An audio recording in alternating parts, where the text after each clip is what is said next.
Mettez en pratique la parole et ne vous bornez pas à l'écouter en vous trompant vous-même par des faux raisonnements.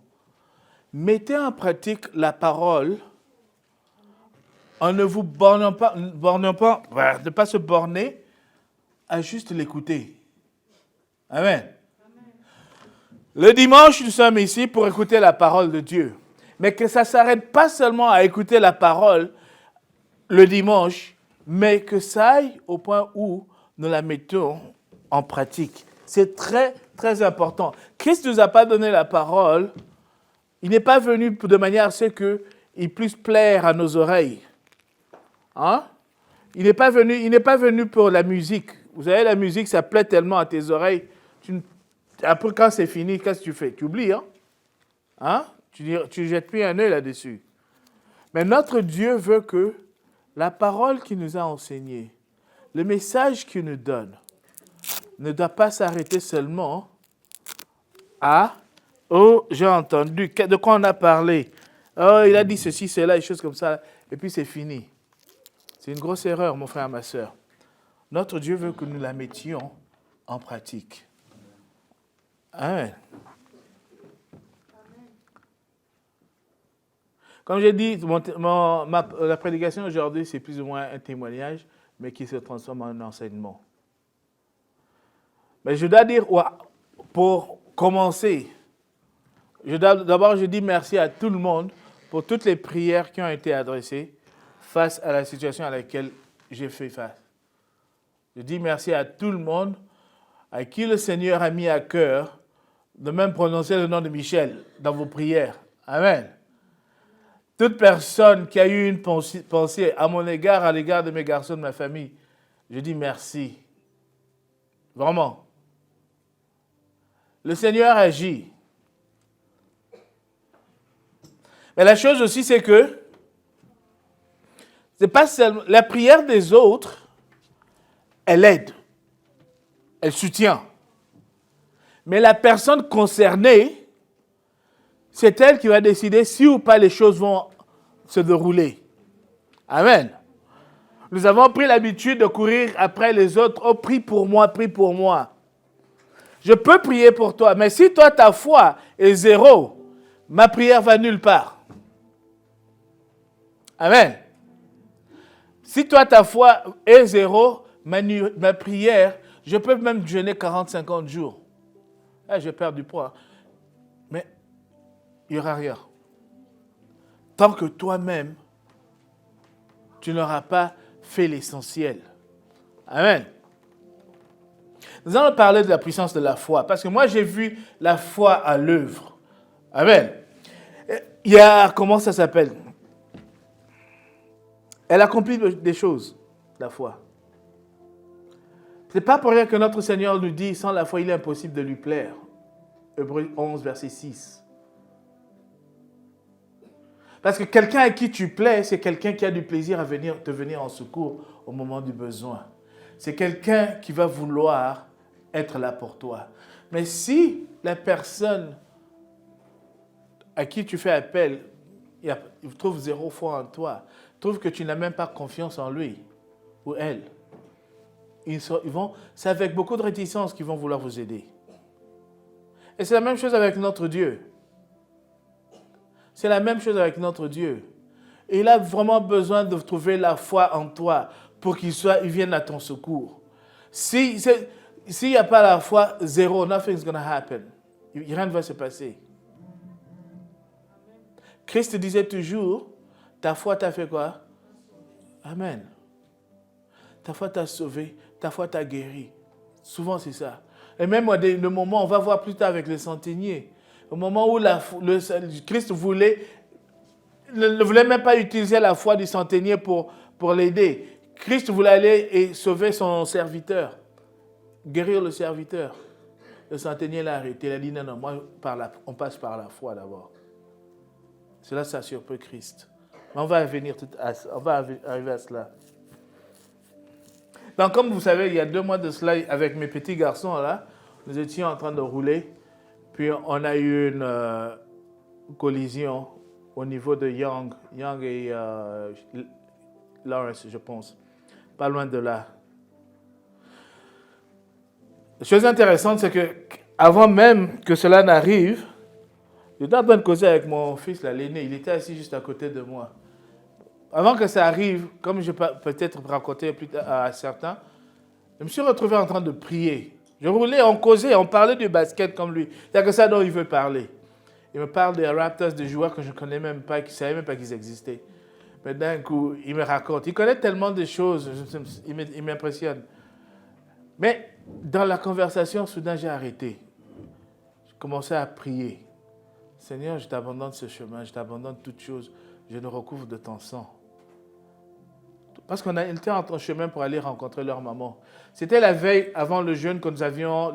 On devait se rencontrer ici le samedi pour finir le jeûne. Je ne sais pas si vous vous souvenez.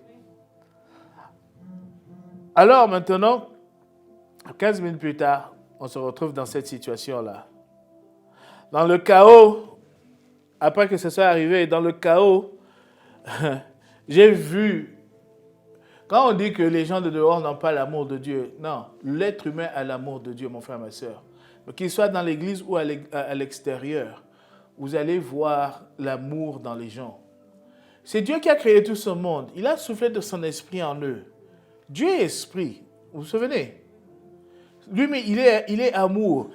Ces gens-là, les inconnus, sont venus à notre secours.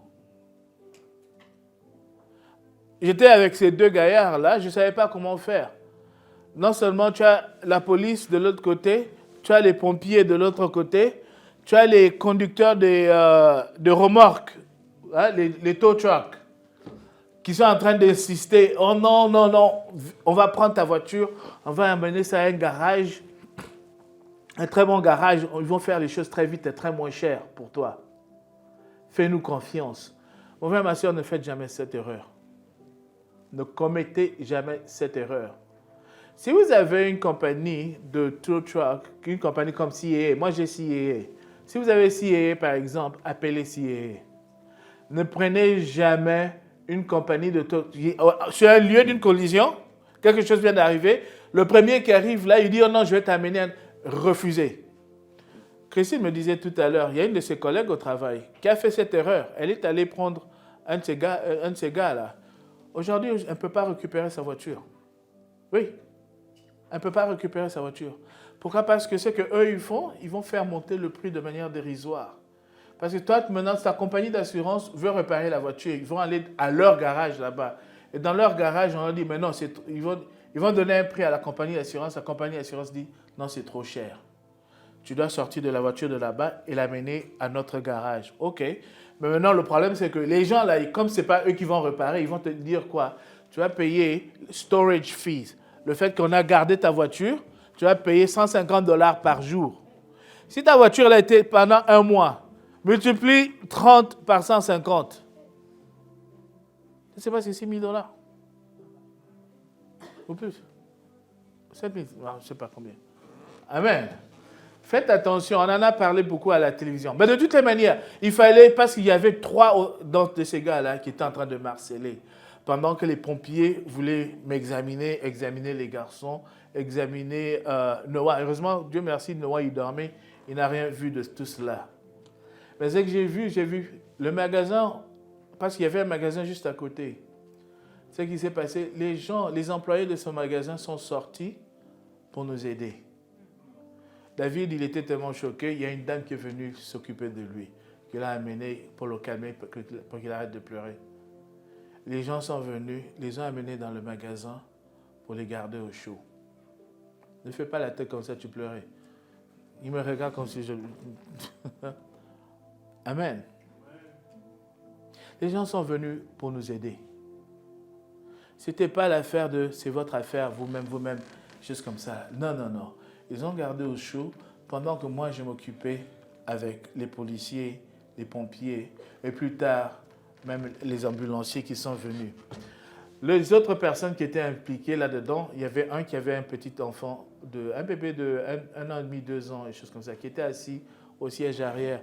Si vous regardez, le gars qui a causé cet accident-là, il est passé devant moi, il a frappé une voiture qui roulait, il a frappé à l'arrière, l'autre, il a perdu contrôle, il est venu me frapper à la porte. Donc, le gars qu'on a frappé à l'arrière, là, si vous regardez, il y avait un trou. Le bébé était assis à l'arrière, à la porte, au siège arrière. Il y avait un trou, comme si la voiture voulait aller le chercher là-dedans. Vous imaginez? Et puis, la vitesse, lui aussi, la vitesse avec laquelle le gars il est entré dans l'intersection, c'était waouh. Et il a frappé l'autre. Dieu merci, le petit n'avait rien eu. La maman est venue le chercher, le papa est resté là pour les réparations, enfin, pour s'occuper avec... pardon? Pour le processus. Amen. Parce que le policier, heureusement, Dieu merci, le policier était aussi gentil, calme, respectueux. Il parlait avec tout le monde, mais d'une manière aussi, il te disait, non, ne va pas avec ces gens de tow truck là. C'est des problèmes que tu vas t'attirer. Et c'est vrai. Faites attention, mes frères et mes sœurs.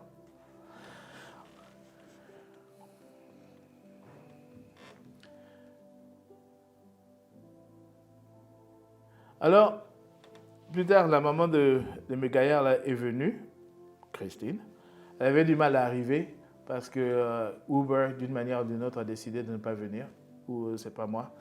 Mais elle est venue nous rejoindre là-bas. Mon frère Francis, qui est à Whitby, il a pris ses clés, il a sauté dans sa voiture, il est venu, parce que moi-même, je ne savais même pas comment on allait faire pour rentrer à la maison, je dois vous dire.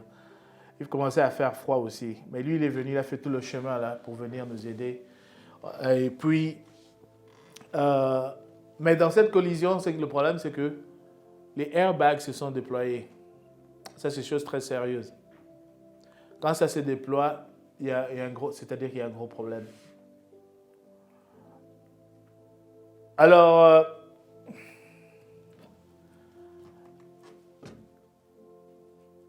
je dis tout ça pour mettre en contexte ce qui s'est passé, pour que vous ayez une idée de ce dont je vais parler.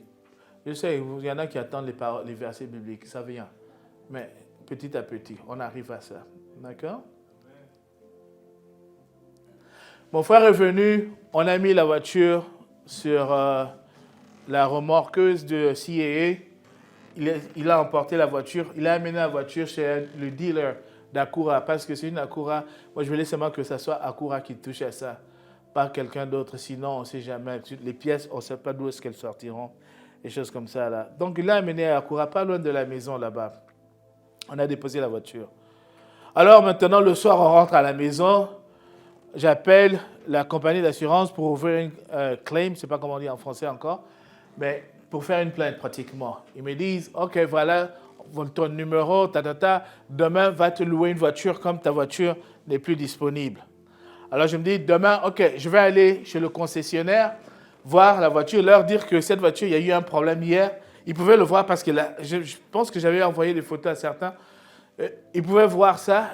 Et là, quand je suis allé voir les gens au concessionnaire, il y a un gars, il est là, il écoute ce que je dis, et puis après il regarde, il me dit, mon frère, ta voiture, c'est fini. Elle est déclassée. Vous savez c'est quoi déclassé? Ouais, write-off. Comme les assureurs disent, write-off complètement, c'est fini.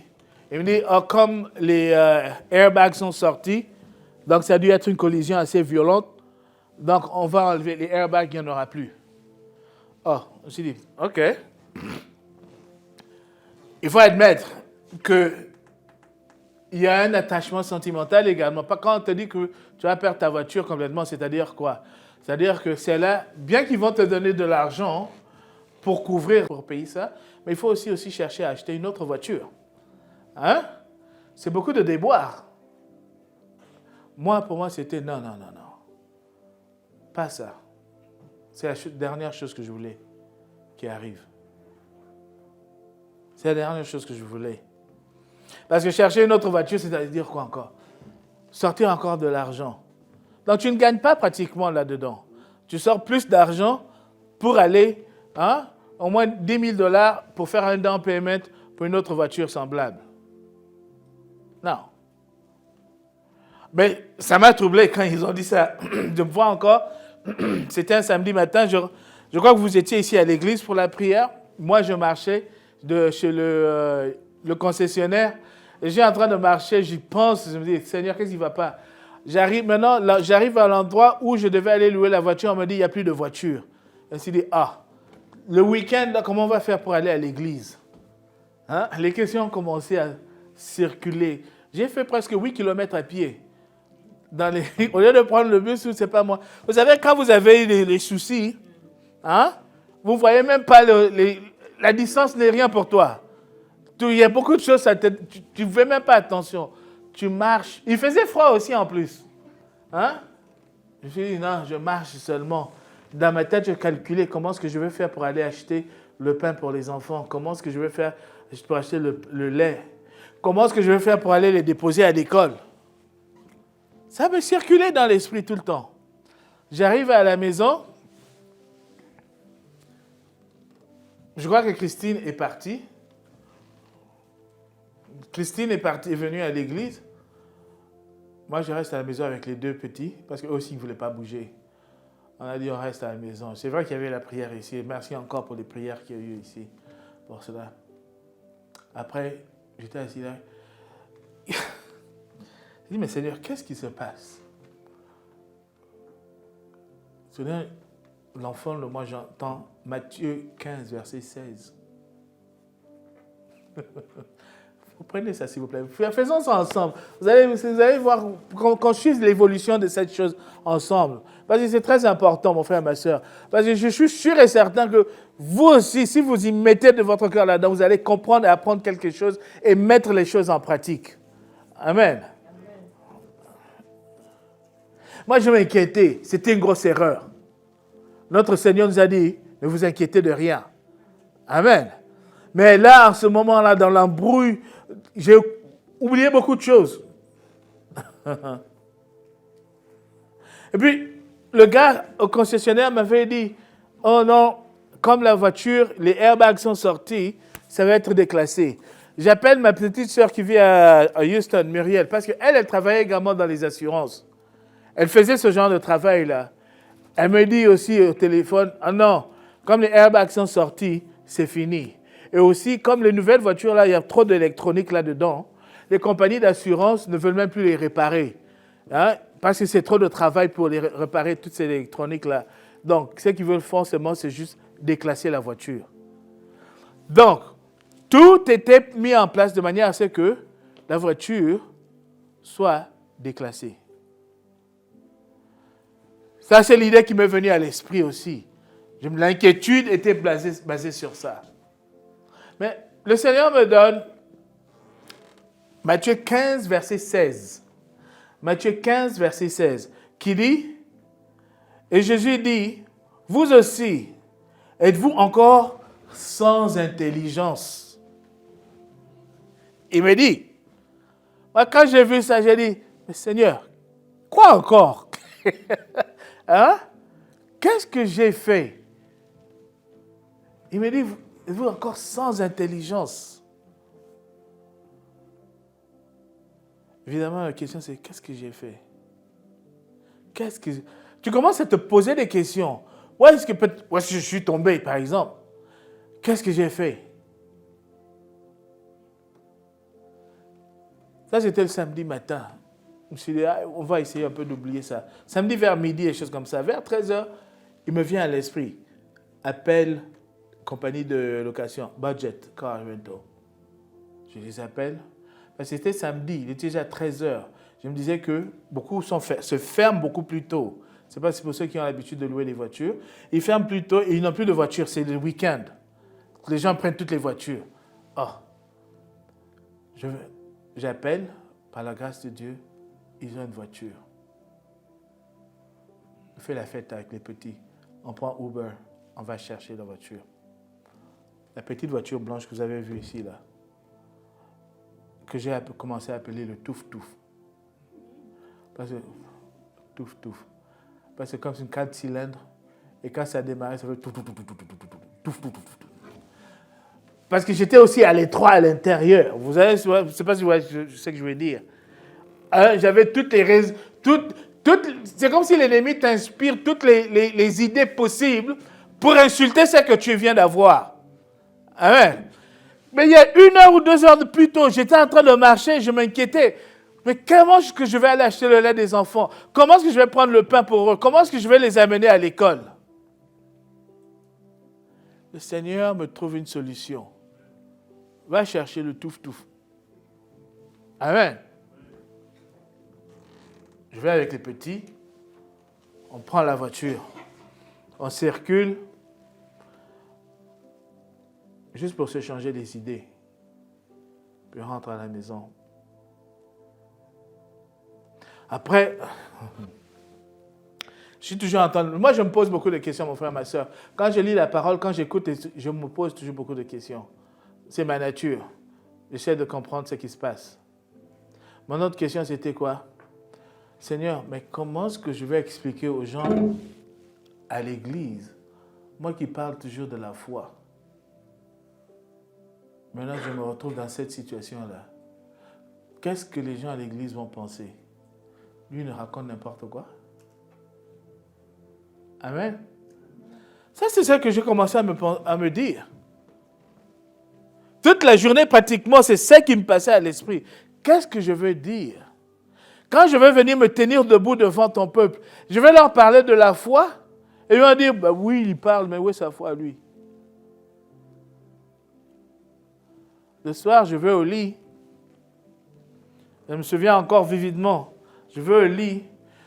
Il y a un pasteur que j'écoutais il y a longtemps, parce qu'on avait enlevé beaucoup de ses prédications sur YouTube. Charles Capp. Il y en a qui doivent le connaître. Charles Capp. Vraiment sur la foi. Lui, il ne parle que de la foi. Vous pouvez parler d'autres choses. Non, lui, c'est seulement la foi. Sa prédication, c'est sur la foi seulement. Alors, drôlement, je me mets à écouter, je me porte l'écouteur, je commence à écouter, je suis allongé au lit, là. Soudain, je l'entends, il dit carrément, oh Seigneur Jésus, il dit, c'est pas parce que nous enseignons la foi que nous n'aurions pas de problèmes. Amen. Je posais la question au Seigneur toute la journée, mais qu'est-ce que je vais dire au peuple de Dieu? Le Seigneur, il me reprend par un enregistrement. Il y a des années de cela. Le monsieur, il est déjà décédé même. Dans les années 80-70. C'est là où il a fait cet enregistrement-là. Il dit, c'est pas parce que nous enseignons de la foi qu'on n'aura pas de problème. Il répond à ma question. Oh, Seigneur Jésus. À ce moment-là, je me suis dit, oh, gloire à toi, Père. C'est là où j'ai compris maintenant. J'ai compris quoi? Matthieu 15, verset 16 que je viens de lire. Hein? Qu'est-ce que ça veut dire?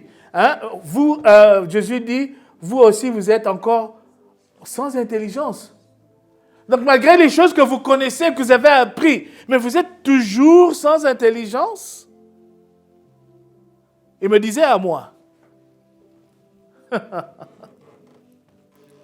Mais Christ nous dit aussi dans Matthieu 9, versets 8 et 9, moi je vais lire la version français courant, qui dit, « Alors les hommes vous livreront pour qu'on vous tourmente et que l'on vous mette à mort. Tous les peuples vous haïront à cause de moi. » Il parle de quoi? Persécution. Amen. La persécution va venir. C'est-à-dire que le problème va venir. Les difficultés vont venir. Les challenges vont venir. Amen. Les obstacles vont venir. Les montagnes vont s'élever.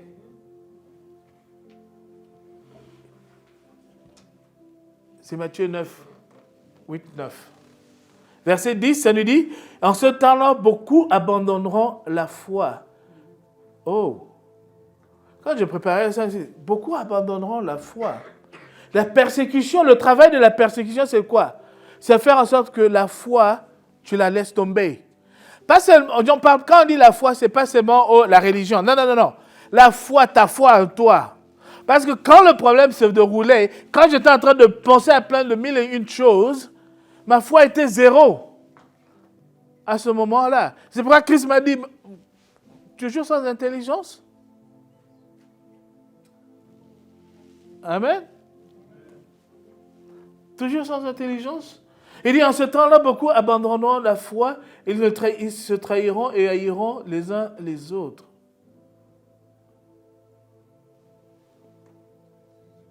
Ne pensez même pas à la foi à ce temps-là.